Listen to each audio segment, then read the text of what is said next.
For Christmas last year, I got an Alexa, the personal assistant from Amazon. And like a lot of other people, I've grown concerned about what big tech knows about me.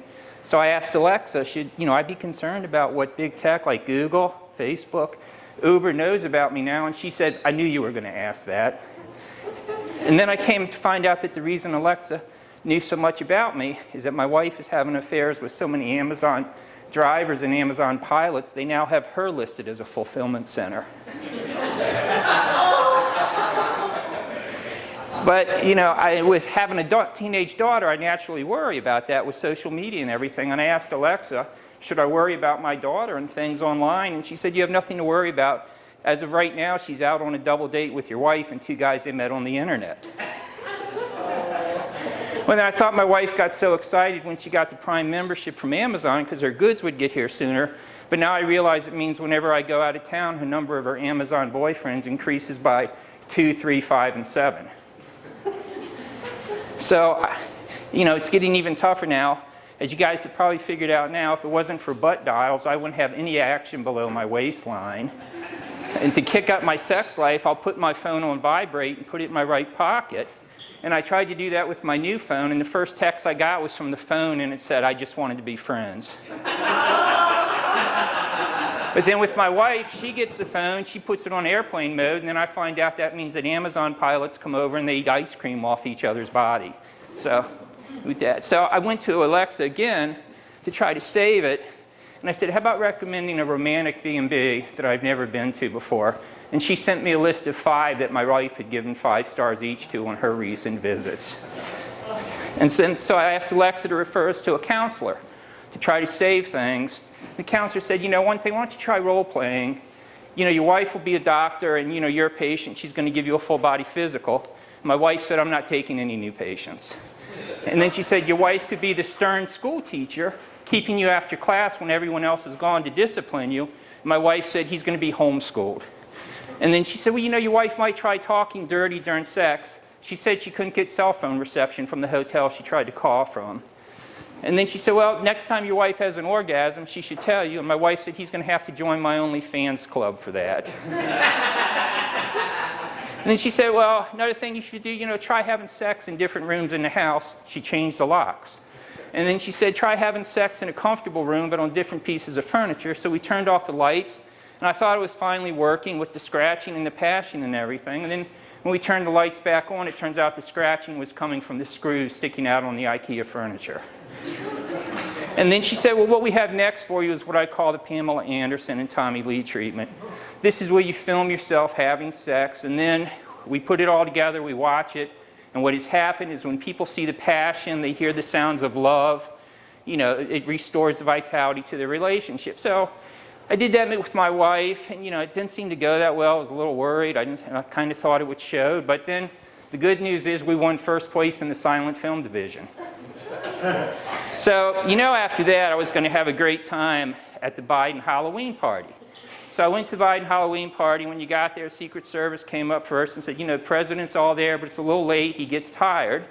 So I was talking to 2 members of Congress there. One was dressed as a police officer. The other was dressed as an ambulance driver. And President Biden came up and asked us if we were there about his silver alert. And then I was talking to Vice President Kamala Harris, who was dressed as a librarian. President Biden came over and asked us if we could direct her to the large print section. And then I got some time alone with President Biden, and I said to him, American people are behind you, but we're worried about the gas increases in the White House. And he said, that's only on Tuesday when they serve Mexican food in the dining room. And then I said, well, what's this with free community college? He said, a lot of members of Congress want that to show there's no hard feelings from their applications being rejected. And then I also said to him, I said, Mr. President, I said, everyone is behind you. But, the one reason Obama worked is because he was so smart, and it concerns me that you're getting your advice from Bernie Sanders, who was an unemployed carpenter, and AOC, who was a bartender. How is advice from them going to make people happy? And he said, well, that's exactly my point. And I said, what? How is advice from someone who used to pound boards and someone who used to serve drinks going to make the American people happy? He said, because my son Hunter is always the happiest after he's nailed a cocktail waitress. And then I said, well, what do you think of Speaker Gingrich's policy when he was in control, where he wanted everyone in the country to have a laptop? He said, well, I like that too, because I remember how happy Hunter was when he came back from Las Vegas and got his first laptop in a strip club. And I said, Mr. President, everyone is behind you, but we cannot have a scandal like we had in the Clinton White House, where there was oral sex going on in the Oval Office. He said, you'll never have to worry about that in the Biden White House, which is why we have the full mask policy. So also there at the party was one of the porn stars who'd had an affair with some politicians in D.C. And I asked her what she was there. I said, you've got a sword in one hand and a snake in the other. And she said, I'm the sword swallower at the circus. And I said, well, why are you here? And she said, well, I think Congress is like a zoo and the rest of D.C. is like a circus. I want to make movies about it. And I said, well, explain. She goes, well, you think about it, Trump is like the strong man at the circus, but then depending what color he has his hair dyed, he could be the silverback at the zoo that month. And I said, well, what are some of the movies you're thinking of? And she goes, well, I want to do a movie about adult entertainment stars who help underprivileged children learn how to play chess. And I said, you can't do that. There's already the reality show Hardcore Pawn. And she said, I want to do a movie about adult entertainment stars who form a female basketball team. I said, you can't do that. There's already the Nicholson movie, 5 Easy Pieces. And she said, I want to do a movie about impotence. I said, you can't do that. There's already the HBO series Deadwood. And she said, well, I want to do a movie like that Dolly Parton movie where she was the madam of a brothel in Texas and was romantic comedy, but I want to set it in Alaska, like the show Northern Exposure. And I said, you can't do that. They already did that movie Arctic Tale. And she said, well, I'm from the Midwest, and I love Mark Twain because he was from Hannibal, Missouri, so I want to do a movie about helping the men of that town improve their sex life. And I said, you can't do that either. They already had that movie Hannibal Rising. And she said, well, what do you do? And I said, well, I do PR. I help colleges brand themselves by aligning their names with majors. And I said, as an example, if you want to be a librarian, you go to Reed College in Oregon. If you want to learn to write, you go to Penn University in Philadelphia. And she goes, well, I'm from the Midwest. What if I wanted to work in agriculture? I said, well, if you want to develop new fruits, you go to Newberry College in South Carolina. If you want to learn how to mass market them, you go to Middlebury College in Vermont. And if you want to learn how to breed seedless fruits, you go to Pitt.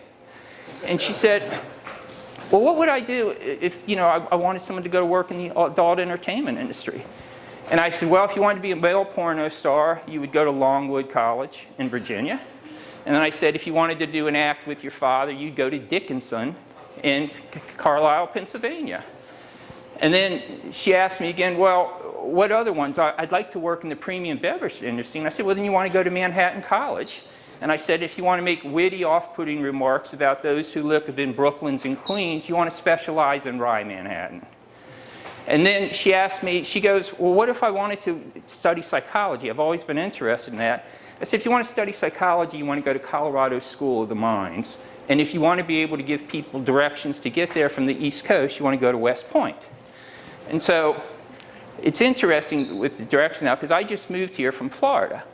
And when I was down in Florida, it was when Trump lost and he came back to Palm Beach. And it was really interesting because when Napoleon lost and was banished from France to the Isle of Elba, a lot of people called him the Emperor in Exile. When Trump came back to Florida, a lot of people wanted him labeled as an invasive species. When I was also down there in Florida, it actually snowed for the first time. A lot of people had no idea what to do with it because, nobody has a snow shovel in Florida, but everybody owns a gun, so they just took the rifle out and shot at the snowflakes as they drove down 95. But if it wasn't for living in Florida, I probably wouldn't be here tonight because a friend of mine said, you just need to have the self-confidence of the fat girl in the Walmart in Florida wearing a bikini top as she buys a bucket of chicken to take to the beach. And so what I love about living in Chapel Hill is it's so progressive. I mean, one way to tell it is we have 4 different types of garbage to take out. We have household waste, bulk trash, recyclables, and yard waste. And the garbage men are so nice, they thought I had a compost heap because they said, you never have any yard waste. I said, the reason I don't have yard waste is I live by the philosophy it's always darkest before the dawn, so that's the best time to rake your leaves into your neighbor's yard. And then another thing, they actually have business cards, the garbage men. So you think about it, in New Jersey, the garbage men, they're a front for the mob. In Chapel Hill, they use picking up your trash as a networking event. And it's so progressive here, they'll even leave me little smiley stickies on my trash when I get it right. So you think about that. Only in Chapel Hill would your trash get a participation trophy. But the one thing I love about Chapel Hill is it's so diverse, and I had my first Halloween here, and I said, I'm going to have a racial harmony Halloween. No white privilege at my house. Put up a big sign, racial harmony Halloween. First group of trick-or-treaters come. I open the door, thrilled. It's a wonderfully diverse group. And they said, well, what's racial harmony for candy? And I said, no M&M. And they said, well, we're hungry. What about a cracker? I said, no Kid Rock either. Thank you for having me. Everybody have great holidays. Thank you very much.